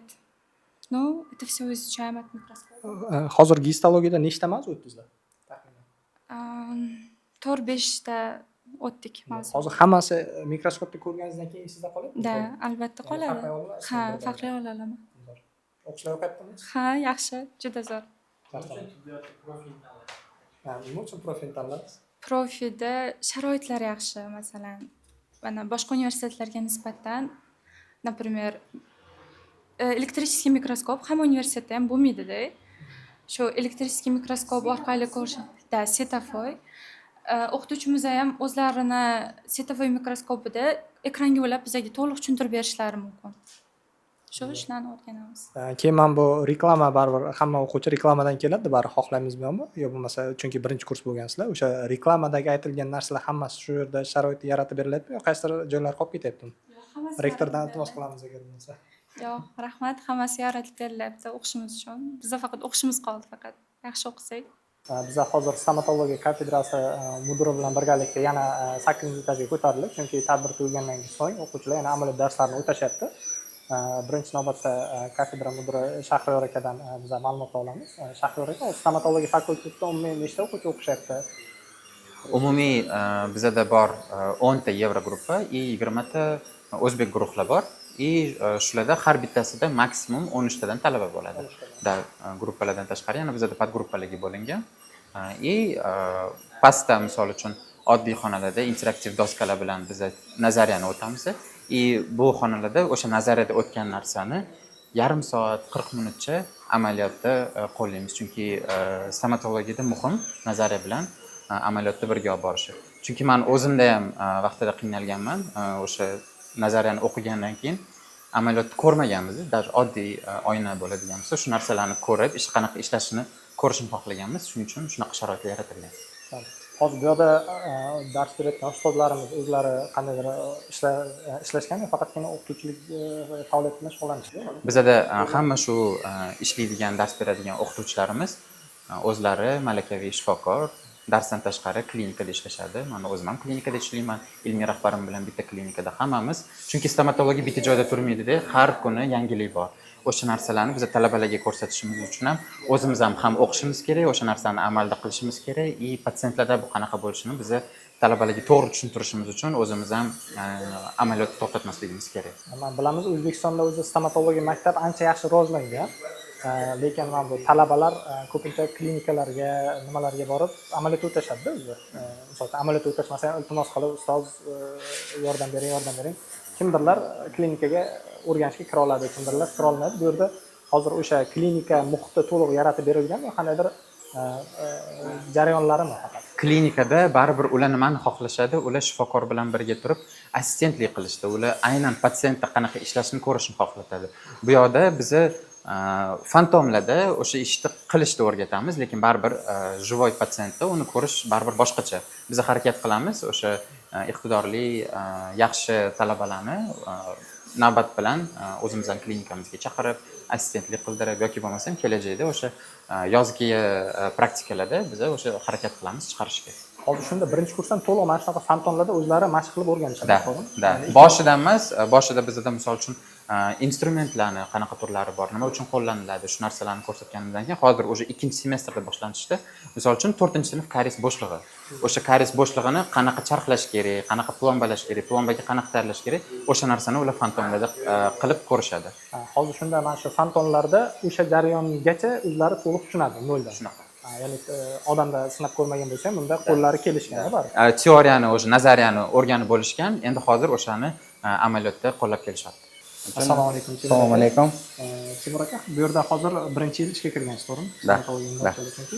O'zi oldingi faoliyatlar haqida qisqacha to'xtalib o'tsangiz. В целом я преподавательством не занимался. После того, как я закончил институт, ординатуру, я уже прямой начал принимать пациентов, то есть по практике я пошел. А потом уже сюда, когда я пришел, увидел то, что здесь открылся стоматологический факультет, и мне стало интересно, скажем, поделиться опытом. Плюс до поступления в институт я сам готовился в Profi Education. У них тогда курсы были по подготовке к институту. Я у них подготовился, поступил и вот решил сюда тоже прийти, чтобы молодое поколение, так скажем, научить, поделиться опытом. Men bu hozir baribir o'zim talaba bo'lgansiz. Nima qilib oldingi o'sha talabalik vaqtingizdagi bilan hozirgi bu yerdagi sharoitlar talabalarga qanchalik foydasi bo'ladi? Mana shu narsalarni misol Ну, в наше время вот этих установок, допустим, не было. Да, это не так, как работать с человеком, но тем не менее у них хоть какое-то понимание будет, как инструменты держать, как работать плюс-минус, да. То есть мы уже сами друг на друге учились, а они уже, так скажем, на этих манекенах набивают себе руку. Я думаю, это им даст больше уверенности в себе, больше смелости, когда они уже перейдут непосредственно на работу с живыми пациентами. bo'lmadigan qo'llari ancha moslashadi. Да, qo'llar moslashadi и anaqa qo'rqmaydida bemorlar bilan ishlayotgan payt unchalik. Ana endi stomatologiyada amaliyot o'tayotgan talabalar bilan ham so'rab o'tamiz. Ular qanchalik mana shu fantonda ishlashgani haqida ma'lumot ola olamiz. Mana shu umuman texnika haqida to'liqroq o'z bilganingizcha ma'lumot bering. Hozir biz 4-blok bo'yicha ishlayapmiz. Texnika juda zo'r. Suv napori ham berish mumkin, vozdux ham berish mumkin. Borlarda ham har xillarini qo'yib ishlatishimiz mumkin. Praktika uchun juda qulay va foydali. Rahmat. Hozir nima ishlar qilsa bo'ladi bu yerda? Bironta jarayonni bizga ko'rsatib berasizmi? Men ushlab turaman buni. Pedalni bosamiz и işte preparirование qilamiz. Hozir shunda karies tozalayapsizmi? Bu apparatda mana bu hozir ushlab turgan qurilmangiz nima vazifalarni bajaradi stomatologiyada? Preparirование vazifasini bajaradi. Наконечниклari ham har xil bo'ladi. Endi o'zbekcha nomlarini aytishga qiynaman. Yo'q, bemalol ruscha nomni aytavering. Juda tez aylanadi. Где-то 400 оборот в минуту. Shu preparirование qilsa bo'ladi. Qolgan nimalarda qanday vazifalarni bajaradi? Ikkinchisidan havo beramiz и suv beramiz. Hozir suvi tugab qolgan, shuncha chiqmaydi. Nima havo berishdan ma'no nima bo'ladi? Mazmun? Shu quritamiz. Hozir men bu stomatologiya institutida o'qimaganingizga aynan profi universitetga kirganingizdan afsuslanyapsizmi? Yo'q, juda zo'r. Nima qaysi tomonlar sizga ko'proq yoqyapti? Fanlar, anatomiya, ustozlar juda zo'r tayyorlanib keladi. Prezentatsiya amerikanskiy bironta videolarni olib tayyorlab, Germaniyada bo'layotgan operatsiyalar, har xil narsalarni aytib beradi. И eshitib o'tirishim juda qiziq, ko'p narsani bilishadi. Rahmat kattakon, o'qishlaringizga omad. Rahmat sizga. Assalomu alaykum. Assalomu alaykum. Mening ismim Shahina. Profi universiteti talabasi bo'laman. 1-kurs. Nima uchun aynan stomatologiya yo'nalishini tanlagansiz, boshqa yo'nalish emas? Stomatologiya yo'nalishida o'zimni akam ishlaydilar, stomatologlar. Keyin menga maslahat berganlar, senga ham ko'r shu yo'nalishni deb. Keyin menga yoqqan stomatologiya. Va shunaqa qilib stomatolog deb bo'lganman mana. Zo'r. Hozir siz nima qilaysiz? Bir xil bajarasizlar hammalarini. Ha, hammamizda bir xil. 4-sinf blokda qilamiz. Men bu endi ko'p talabalarga berdim, sizga ham berib o'tib ketsam. Men bu ko'pchilik baribir davlat oliygohlarida kontrakt narxlari nisbatan arzonroq, bu yerda nisbatan qimmatroq. Mana shu narsa arziydimi o'ziga o'qishga? Men o'ylayman 100% arziydi, chunki bu yerda оборудованиялari juda yaxshi, bu yerda sharoitlari yaxshi. Keyin ustozlarning o'zi ham mutaxassis ustozlar bu yerda ishlashadi va ustozlar bizani qo'llab-quvvatlashadi. Hammasi yaxshi, hammasi zo'r. Mana bu 4 yil, 5 yil o'qiganingizdan keyin o'zi qanday darajadagi stomatolog bo'lib yetishaman deb o'ylaysiz? Nimalar qila oladigan, qanday? 5 yil o'qib, sразу mutaxassis bo'lish qiyin, chunki yaxshi mutaxassis bo'lish uchun nechadir yil praktika kerak bo'ladi. Shuning uchun shug'ullanib, odam o'zini naviklarini oshirib borish kerak. Lekin men bilim taraflama kerak bo'ladigan hamma narsani shu yerda o'rgana olaman deb o'ylaysizmi? To'liq. Bazani o'rgansa bo'ladi. Spokойно o'rganib olsa bo'ladi. Qolganini endi o'zi odam o'zini ustida ishlab ketish kerak. Rahmat kattakon, o'qishlaringiz. Rahmat sizga. Ana endi Euro gruppada o'qiydigan talabalardan ham bir-ikkita ma'lumotlarni so'raymiz. Ustozimizdan iltimos qilardim. Shu aynan stomatologiya yo'nalishi bilan bog'liq bo'lgan qandaydir savol beradigan bo'lsangiz, ularni bir bilimlarini aytsangiz. Ксения, расскажите, пожалуйста, в целом, как вам наша система образования именно в профи-университете, потому что, насколько я знаю, вы сами с Украины, и хотелось бы узнать ваши впечатления, вообще ощущения. В целом, я уже рассказывала, что на протяжении многих лет я готовилась к поступлению в совершенно другой вуз, однако я нисколько не пожалела, что поступила в профи-университете. В первую очередь меня устраивает и безумно нравится наша кафедра стоматологии, поскольку здесь работают высококлассные специалисты, которые учат нас с первых дней действительно на примерах, вот, например, как препарировать зубы или какие инструменты используются в той или иной ситуации. Также наши преподаватели показывают нам кейсы из личной практики, и в связи с этим нам намного проще и легче с первых дней делать шаги в стоматологию. Ana endi suhbatimizda Profi universitetini hamkori bo'lgan Shoh International Hospitalda rahbari bilan davom ettiramiz. Aynan mana shu filialning rahbari bilan Nodirjon aka hozir ular bilan tanishtirgan holatda. Hozir bu Shoh International Hospital klinikalar tarmog'ini bitta filialiga keldik. Bu o'sha aeroportga yaqin o'sha asosiy nimasi filiallardan bittasi. Bo'lmasa ichkariga kiraveramiz. Murod aka, assalomu alaykum. Va alaykum assalom. Salomatligingiz yaxshi tuzilibmi? Rahmat. Va alaykum assalom. Xush kelibsizlar. Murod aka, Yaxshi keldinglarmi? mana shu filial управляющийsi bo'ladilar.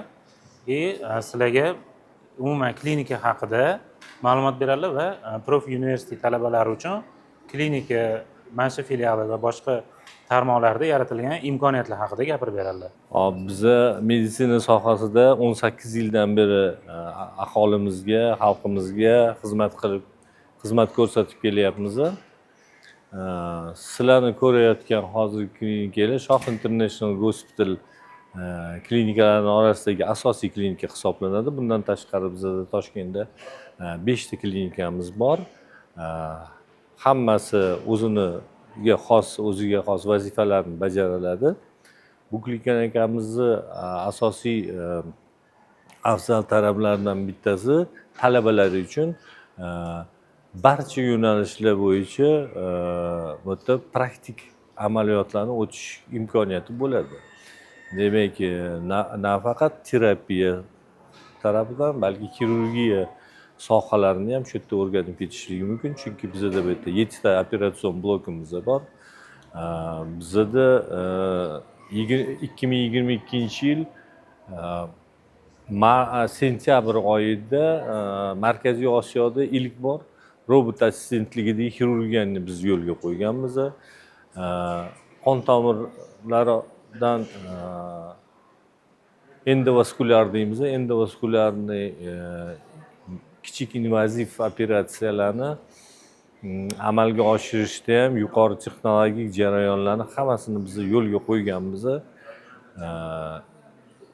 Profi universiteti bilan hamkorligimizda bu o'qiyotgan talabalarimiz hammasi shu jarayonlarni ko'rishga, o'rganishga, tahsil olishga hamma shart-sharoitli tug'dirib qo'yganmiz. Hamma shart-sharoitlar bor. Demak, talabalarga terapiya yo'nalishi bo'yicha, xirurgiya yo'nalishlari bo'yicha hammasini shu 5 ta klinikamizga hozircha bo'lib turibmiz. Lekin bizda Namanganda, Navoiyda, Andijonda ham filiallarimiz bor. Kelgusida уже sikl boshlanadi. Tibbiyot universitetlarida sikl deb aytiladi. Ayrim bir sohalar bo'yicha o'qishlar bo'lganda biza albatta u filiallarimizga ham yuborish imkoniyatimiz bor talabalarni. Ya'ni siz mana misol uchun katta tizimdagi, ya'ni Shoh International Hospital misol uchun O'zbekistondagi eng katta set klinikalardan bittasi. Shunaqa. Siz shularning bittasini rahbari, ish boshqaruvchisi bo'lib yo'lda faoliyat yuritasiz. Ular baribir to'g'ridan to'g'ri kelib sizdan yoki bo'lmasa boshqalardan so'ra olmasligi mumkin. Shuning uchun ularning nomidan savol beraman. Misol uchun ularda savol tug'iladi, qiynaydi baribir. 5-10 yil ichida kelayotgan, yoki bo'lmasa 15 yil ichida qaysi yo'nalishlarga talab ko'proq bo'ladi tibbiyot yo'nalishida? Umumiy qilib bir O'zbekiston miqyosida aytib beradigansiz ancha manfaat. Endi bu ko'proq statistika masalasini so'rayapsiz. Bu narsaga ko'proq javobni O'zbekiston Sog'liqni saqlash vazirligining statistika boshqarmasi bor. O'shanga tegishli savol-javoblar-ku. Lekin hozirgi kunda vrachlarni hamma sohasida ham yetishmovchilik juda katta bo'lyapti o'zi. Ayniqsa hozir bizani prezidentimizning tashabbuslariga qarab biz ham o'sha yo'nalishlarni hammasini nima qilyapmiz, kengaytiryapmiz. O'sha viloyatlarda, chekka-chekka qishloqlarda yaxshi chiroyli klinikalar barpo bo'lyapti. Qishloq vrachebnik punktlari bor. Shularga vrachlarni, malakali vrachlarni yetishmovchiligi juda katta-da. Bu hamma sohasida bu xirurgiya bo'ladimi, travmatologiya bo'ladimi, terapiya, kardiologiya, nevrologiya hamma sohasida anaqa bor. Faqat buni talabani o'zi tanlaydi. Men mana bu yo'nalishdan ketaman, men bu yo'nalishdan ketaman deb shu orzu umid bilan kiradi shu birinchi kursdan. Birinchi kursdan o'sha bilan kiradi. Ana o'shanda zo'r vrach, zo'r mutaxassis bo'lib yetishib chiqadi. Uning uchun intilish bo'lishi kerak-da. Ikkinchi qavatda bizda operatsion va reanimatsion bo'limlarimiz bor. Bu yerda jonlantiruvchi shunaqa deydimi? Reanimatsion jonlantirish bo'limi, bu yoqqa endi biz kira olmaymiz. Hozir og'ir bemorlar bor, operatsiyadan chiqqan. Bu yoqda esa operatsion bloklarimiz bor. Mana shu bo'limlarimizda ham Profi universiteti talabalari ertalabdan vohli gavjum bo'lib ketadi. Shu yerda o'zligini amaliyotligini o'tkazishadi. Murodjon aka, men bu hozir Profi universitetining talabalari shu yerda o'qishyapti ekan. Baribir talabalar bitirganidan keyin ularga qo'yiladigan talablar bor-da klinika tarafidan. Endi siz aynan mana shu Shoh International Hospitalda qanday talablar qo'yiladi bitirgan talabalar, ya'ni mana shu asosiy talablar ularga umumiy tushuntirib beradigan bo'lsangiz ancha foydali bo'ladi. Endi talablardan bittasi bularni shu o'qishni bitirganidan keyin bizani klinikamizni talabiga keladigan bo'lsak, bizni aksariyat vrachlarimizni birinchi yoki oliy toifali mutaxassislar ishlashadi bizda. Ayrim terapevtik yo'nalishlar bo'yicha ikkinchi toifali mutaxassislar. O'shaning uchun men taklif qilib qolardimki, shu bo'lajak talabalarimizga o'zligini ustiligida mukammal ishlab, yaxshi o'qib, undan keyin yana 1-2 yil yaxshilab qayerdadir amaliyotini kuchaytirib olgandan keyin albatta shu toifa egasi bo'lish, ikkinchi, birinchi va oliy toifaga ega bo'lish kerakligini ta'kidlab o'tib ketmoqchi edim va shuni ham tilak istagim shunaqa meni. Keyin Profi universitetida talabalar o'qiyapti. Ular haqida fikrlaringiz qanday o'zida hozir? Profi universitetida mana hozir bu yil birinchi marta kelishdi bizaga. Bu birinchi kurs talabalari qiziqish bor, juda ham katta qiziqishligi bor. Bular shu qaysi joyga biza ularni amaliyot o'tishiga qo'yishimizdan qat'iy nazar o'sha joyi mukammal o'rganishga harakat qilishyapti. Mana bu laboratoriyani o'rganishyapti. Fizioterapiyani o'rganishyapti. Hop, mana nimaga MRTga qo'yamiz, MSKT hamma sohalar bo'yicha mana klinikani yurg'izish bo'yicha ham biza shularni ko'rsatib o'tib ketyapmizki, hujjatlarni qanaqa qilib rasmiylashtirish kerak, qanaqa to'ldirish kerak buni hammasini biza ko'rsatib beryapmiz. Qiziqib yurishibdi, yaxshi. Hozirda birinchi kurslar, men bu misol uchun 4 yil o'qish davomida ular qandaydir ko'nikmalarni o'zlashtiradi. O'sha ko'nikmalari qanday bo'lishi kutilyapti? Ya'ni amaliy baribir oldinlari davlat oliy ta'lim muassasalarida misol uchun kam amaliyot bo'lgan bo'lishi mumkin yoki to'g'ridan to'g'ri hamkorlik kelishuvlari bo'lmagan bo'lishi mumkin. Misol uchun xususiy shu Profi universitet bilan Shoh International Hospital o'rtasidagi kelishuvdan qanday amaliy nimalar, maqsadlar deymizmi? Birinchi maqsad bu Profi universitetini bitirib chiqqan talabalardan biza eng zo'rlarini, eng kuchlilarini o'zimizda olib qolish, o'zimizni klinikalarimizda ishlatish maqsadga qo'yilgan o'zi. Chunki biza borgan sari klinikalarimiz ko'payadiki, kamaymaydi. O'shaning uchun bizga ham malakali mutaxassislik kerak bo'ladi. Bularni biz o'zimiz o'rgatganimizdan keyin ishga, o'zimizni ko'rsatib berganimizdan keyin bularni hammasini saralab o'zimizga olib qolamiz birinchi navbatda.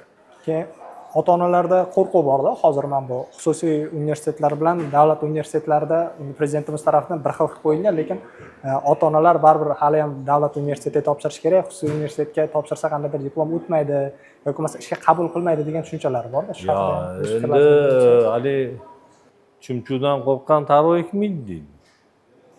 Lekin bu oliygohlar bilan hazillashib bo'lmaydi. Meditsina yo'nalishini ochishi o'zi bir mushkul ish bo'ldi Profi universiteti uchun. bu nechta chiruvdan, nechta tekshiruvlardan o'tib, undan keyin litsenziya olingandan keyin o'qish jarayoni boshlandi. O'shaning uchun men ota-onalarga, aka-ukalarga aytib qo'ymoqchi edim, hech qanaqa shak shubhasiz bemalol borib xususiy universitet bo'lgan profi universitetini shu meditsina yo'nalishi bo'yicha shu fakultetga bemalol hujjatinglarni topshirib bolalaringlarni o'qituringlar. Bu hech unaqa joyi yo'q. Hammasi rasmiy bo'lgan, hammasi qonuniy bo'lgan. Shuning uchun bular ham bekorga kelib yurmayapti, bular ham hammasi har bitta talaba bitta registratsiyadan o'tadi. Har bitta talaba mana bu yerga amaliyotga keldim, praktikaga. Hammasi registratsiyadan o'tadi. Har bitta talaba uchun ma'lum bir shaxs biriktirilgan bu yerda. Sanitarkami, yo hamshirami, yoki vrachmi, hammasi belgilangan, biriktirilgan. Bu familiyasi, ismi shu bizni xodimmi. Bularni kompyuterda turibdi. Hammasi shu nima deydi mana bunaqa kompyuter tizimiga biz boylab qo'yganmiz-da bu narsani. Ha, bu hammasi rost ekan. Shuning uchun hech bemubolag'a bu hammasi yaxshi joyda bo'ladi. Hech kim bundan shubha bo'lmasin. Bu juda ham uzoqni ko'zlab qilingan proyekt bu. Profi universiteti ham kengayib ketaveradi bu yog'iga. Chunki biz klinikalarimizni ko'paytiryapmiz. Bizning klinikalar qancha ko'p bo'lsa, shuncha bazamiz ko'p bo'ladi. Bizning niyatimiz bor, misol uchun nevrologiyaga alohida bitta klinika qo'yib qo'ymoqchimiz. Pediatriyaga alohida klinika qo'yib qo'ymoqchimiz. Mana shunaqa qilib kengaytirib ketaveramiz-da. Buning uchun kamida bir 15 tacha klinika Toshkentning o'zida bo'lishi kerak-da bizda. Maqsadimiz shu. Uchun mutaxassislar kerak. Mutaxassislar albatta kerak bo'ladi. Biza shu umidimiz shu profi universitetdan. Shu. Yo, boshqa hech kim bilan biz hamkorlik qilmaymiz. Biz hamkor emasmiz. Bu profi universitetni o'zimizniki hisoblaymiz. Hamkor deb aytmaymiz, bizaniki deymiz. Bular ham klinikani bizaniki deyishadi. Yo'q. Bitta klaster sifatida qarasa bo'ladi. Bitta klaster bu. Keyin Murodjon aka, baribir sekin-sekin O'zbekiston sharoitida rivojlangandan keyin O'rta Osiyo bosqichida ham rivojlanish jarayonlari amalga oshadi-da, baribir kompaniya kengaygandan keyin. Mana shu O'zbekistondagi mana shu xususiy klinikalarni maqsadlari bormi? O'rta Osiyo bo'yicha kengayish qandaydir? Ha, O'rta Osiyo bo'yicha kengayish maqsadimiz bor. Hozir biza Tojikiston bilan hozir muzokaralar olib bormoqdamiz. Ular juda ham yaxshi bilishadi bizani klinikalarimizni. Bir necha bor biza Dushanbe shahriga borib shu muzokaralarni olib bordik. Ular ham bizdan Toshkentga kelishdi. Taxminan shu 28-29-yillarga Dushanbe shahrida juda katta bitta klinika barpo bo'lib qolish ehtimoli juda katta. Undan keyin yana bitta savolim bor edi. Mana shu talabalarga, hozirgi o'qishda o'qiyotgan talabalarga o'zida 3 ta eng kerakli maslahatingizni bersangiz. Chunki o'sha aytib o'tgandek, ularda tibbiyotda o'qish misol uchun oson jarayon emas-da, juda ham murakkab fanlar bo'ladi. Ularda yiqilish bo'ladi, misol uchun orada nima qilib, boshqa yo'nalishga o'tib ketadiganlar ham juda ham ko'p bo'ladi hozirgi vaqtda. Ya'ni hozirgi avlodda bilasizki, bir bunisiga qiziqib ketadi, bir boshqa narsaga qiziqib ketadi. Shunga aynan 3 ta tavsiya bersangiz, ular o'sha tavsiyani o'zlarida amalga oshiradigan bo'lsa, kuchli mutaxassis bo'ladi degan fikrlaringiz bo'lsa aytib o'tsangiz ancha foydali bo'ladi. O'qish va yana o'qish. Boshqa tavsiya yo'q. Yo'q. Medik eng asosiy ish bo'ladi. Albatta. Rahmat kattakon. Hozir Shoh International Hospitalni, demak, biz MRT xonasiga kirdik. Bu MRT ham aytishlari bo'yicha hozir eng katta O'zbekistonda eng yaxshilaridan biri deb aytishdi. Shunga hozir Shohro akadan fikrlarini so'ramoqchi edik. MRTni hozir o'zi nimasiga qarab farqlanadi birinchi navbatda? Основной chiqarilgan joylari firmasiga qarab ajratamiz. Eng yaxshilari germanskiy hisoblanadi. Bizning Siemens germanskiy apparaturimiz turadi. 250 kilogacha vazngacha ko'taradi. Testalarga bo'linadi. Bizda 1,5 testa turibdi. Eng xadovi, eng yaxshisi bizda 1,5 hisoblanadi. Undan yuqorilari ham bor, lekin ular ancha injiq bo'ladi. 1,5 testa eng xadovi hisoblanadi. tushunarli. Bu nima asosan o'sha rasm tushirish nimasiga soniga qaraydi. Soniga qaraydi, MRTni magnit kuchlanishiga qaraydi. Hozir MRT xonasiga profi universitet talabalari ham tashrif buyurishadi va ular qanday amaliyotlarni o'rganadi bu jarayonda. Amaliyotda patsientlar bilan muloqotlarni o'rganishadi основной, patsientlarni tushirishi, sнимка qilishlarini o'rganib, o'qish paytida smelda turib ishlasa ham bor, shunaqa qulayliklar ham bor. Agar yaxshi o'rganib olishsa, ham o'qib, ham ishga yo'l tushib ketsa bo'ladi. O'zi talabalar, hozirgi talabalarga o'zingiz fikringiz qanday? O'qish darajasi qanday darajada keladi? Darajasi ancha yaxshi. Ancha o'zi praktikalarga kelib, anaqa qilishyapti, ancha anaqalar ko'paygan narsa bo'ladi. Imkoniyatlar ko'p, hozir ancha o'rganishlarga yaxshi ancha. Rahmat kattakon Shohroga, ishlaringizga omad. Salomat bo'ling. Biz hozir profi universitetida o'qiydigan talabalarni amaliyotga kelgandik aslida va profi talabalardan birini nimada ko'rib qoldik zalda va suhbat qilmoqchimiz qisqacha. Assalomu alaykum. Va alaykum assalom. Ismingiz?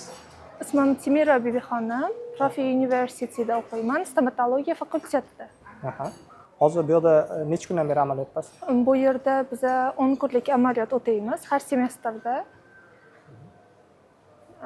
O'sha sentrlari 5 ta filiali bo'yicha boramiz va bo'lib berilgan отделениеda xizmat ko'rsatamiz. Bu yerda o'sha bemorlar bilan muloqot qilamiz. Keyin o'sha bemorlar bilan muloqot bo'ladi. Keyin operasionniy bo'limlari bor. Operasionniy bo'limida vrach назначенияsi bilan kirgiziladigan bemorlar bor. Bemorlar bilan o'sha ухаживать qilish kerakligini o'rganamiz. Основной hozir o'sha hamma vrach uchun kerak bo'ladigan nima desam, boshlang'ich ko'nikmalarni o'rganamiz. Ya'ni bemor kelgandan keyin birinchi navbatda uni kutib olib, chiroyli gaplashib, uni kasalligi nimaligini bilgandan keyin jarayonlar ketma-ketlikda ketadi. Hozir amaliyot qanday darajada bo'lyapti sizlar uchun? Amaliyot hozir eng yuqori darajada, chunki hammada qanaqadir boshqacha his bo'ladi boshida amaliyotda. Vrachlar hammasi zo'r, muloqotda hamma narsani o'rgatishadi, bemorlarga ham tushuntirishadi. Biz o'sha patsientlar bilan muloqotni birinchi o'rinda o'rganamiz, keyin ular bilan qanday qilib ishlash kerakligini. Ba'zi patsientlar bor, o'sha qanaqadir muammolari bilan keladi va biz o'sha patsientlarni tinglab yo'nalishga bo'lib yuboramiz. Hozir bu yoqqa amaliyotga kelganlaringizda mana bu vrachlar tarafidan to'liq sizlarga yordam beriladi yoki bo'lmasa qandaydir tushuntirishlar bo'lgandan keyin gapiladi? Yo'q, bizga bemorlar bosh medsestrani o'zi bo'lib beradi.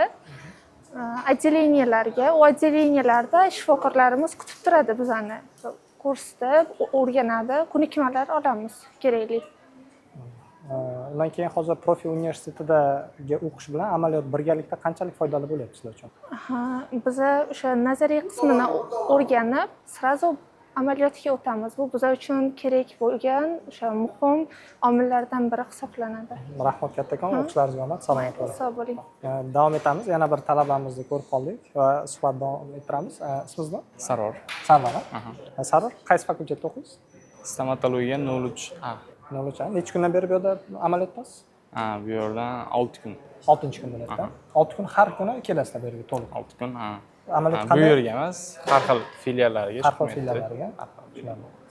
Hamma joyda sizlar endi birinchi kurs bo'lganliklaringiz uchun boshlang'ich narsalar o'rganasiz. Boshlang'ich hammasini tanishib chiqish, o'sha muhitga moslashish, o'sha unaqa jarayonga ketadi. Qanday darajada o'tyapti sizni fikringizcha o'zingizda? Nimalar yoqyapti, nimalar yoqmayapti? Amaliyot jarayoni zo'r, sharoitlari Shohmet hospitalida hammasi, Shohmet klinikasida hamma sharoitlar bor. Hamma texnikalar bor. O'shandan biz zavqlanib, kamchiliklari yo'q. Bemalol hamma chet eldan kelgan texnikalarni ko'rib, ishlab. Sizga o'ziga yoqqani qaysi bo'ldi? Eng yoqqan texnikalar? Menga o'zim yoqqani, endi o'zim bo'lganim MCKT, MRTda bo'ldim. Apparatlari juda ham eng oxirgi modelda Toshkent bo'yicha bitta ekan. O'sha Shohmet klinikasida bor ekan. Bu mana shunaqa amaliyotlar sizni kelajagingizda kuchli tibbiyot xodimi bo'lish uchun qanchalik foydali deb o'ylaysiz? Nima ideyalar kelyapti? Baribir misol uchun qayergadir kelganingizdan keyin shunaqa narsalarni ko'rganingizdan keyin qandaydir o'zida o'tadi-ku, mana demak men bunaqa yo'ldan bosib o'tishim kerak ekan degan fikrlar bo'ladi. Meni xulosam bu yerdan keyin bu yerda amaliyotda bo'lgan xulosam shu chetga chiqib, har xil yana bundanda kuchli texnikalarni o'rganib, O'zbekistonga olib kirish, o'rganib kirish, mutaxassis bo'lish. Rahmat Sarosh. O'qishlaring omad, Charchamayman. salomat bo'ling.